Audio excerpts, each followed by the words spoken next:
We're still on lesson 2 discussing the characteristics of a normal distribution.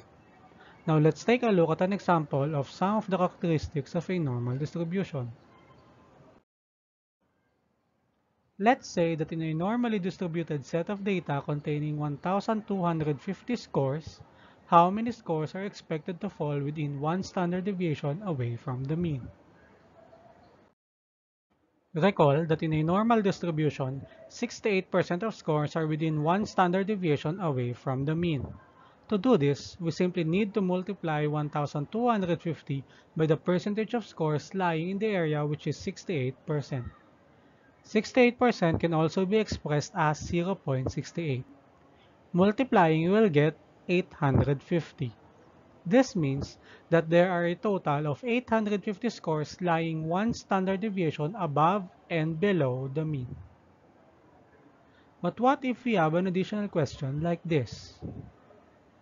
How many scores are expected to fall within one standard deviation below the mean?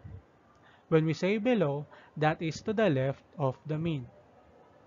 Now there are several ways for us to answer this. Let's recall that a normal distribution is symmetric about the mean, which means 50% of the data or scores are below the mean, while another 50% of the scores or data are above the mean.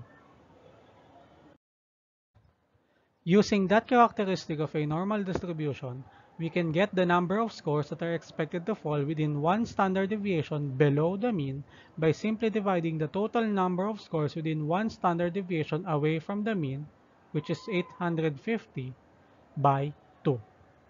That will be 850 divided by 2 and we will get 425. That means that out of 850 scores that lies within one standard deviation away from the mean, 425 of them are below the mean.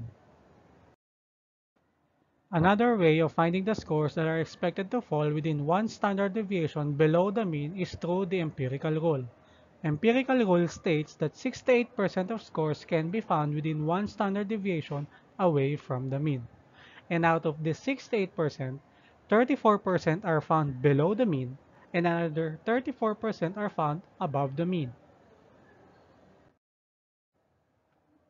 So using the empirical rule, we can simply multiply the total number of scores in this problem, which is 1,250, by the percentage of scores that are one standard deviation below the mean, which is 34% according to the empirical rule. That will be 1,250 multiplied by 34%, or we can simplify 34% to 0.34, and that will also give us the same answer of 425.